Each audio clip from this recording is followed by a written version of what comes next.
Hello అక్వామన్. ఇన్నాళ్ళు బట్టుగాడి torture అనుభవించిన స్నూఫీ ఇంకా ఓర్పు సహనం కోల్పోయింది. కానీ నాకిచ్చిన మాట వల్ల బట్టుకి ఎటువంటి హాని తలపెట్టకుండా వాణ్ణి మంచం మీద నుంచి తోసేద్దామని ప్రయత్నిస్తుంది. బట్టుగాడు ఎంత ఆపుకొని ఒక్కసారి నేను చెప్పేది నువ్వు అన్నా వినకుండా బట్టుని తోసేసింది. ఇన్నాళ్ళు మీకు సేవ చేసినందుకు నాకు మంచి ప్రతిఫలమే ఇచ్చారు. బట్టుగాడిని కరవనని నాకు మాట ఇచ్చాడు, కానీ నన్ను కరవనని ఎవరికి మాట ఇవ్వలే కదా. ఇంకా నన్ను కరవడం స్టార్ట్ చేశాడు. ఎందుకురా వాడిని తెచ్చావు, ఎందుకురా నాతో ఆడుకుంటున్నావని. చూడండి అసలు ఎట్లా ఆడి ఫ్రస్ట్రేషన్ అసలు ఆగట్లేదు. వాడికి అసలు కంట్రోల్ చేసుకోలేకపోతున్నాడు అనమాట. వాడిని వాడే వచ్చి తెగ రుద్దేసుకుంటున్నాడు, కరిచేస్తున్నాడు, గీకేస్తున్నాడు, ఏదేదో చేసేస్తున్నాడు. ఇదంతా బట్టుగాడి మీద ఉన్న ఎమోషన్ నా మీద తీర్చుకుంటున్నాడు. అందుకే నేను ఎప్పుడు ఏమంటానంటే, సార్ అలా రియాక్ట్ అవ్వకపోవడం వల్ల ఆ ఎమోషన్ నాలోనే ఉండిపోయి కోపంగా మారి వేరెవరినో కొట్టాల్సి వచ్చింది.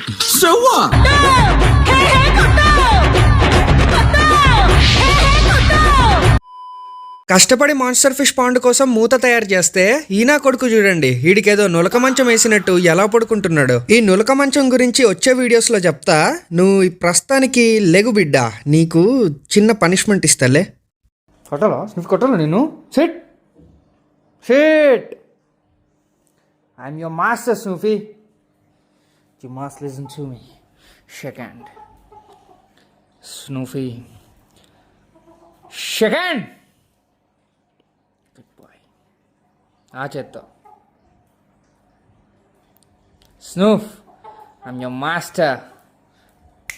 Shake hand. Shake hand. Snoof, discount. Snoof. Discount. That's good. నా కళ్ళంట నీళ్ళు వస్తున్నాయంట్రా. హాబీలో జాయిన్ అవ్వడానికి సింపుల్గా సబ్స్క్రైబ్ కొట్టి పెట్టుకోండి. నేను మీ రఘురామ్ రాజా.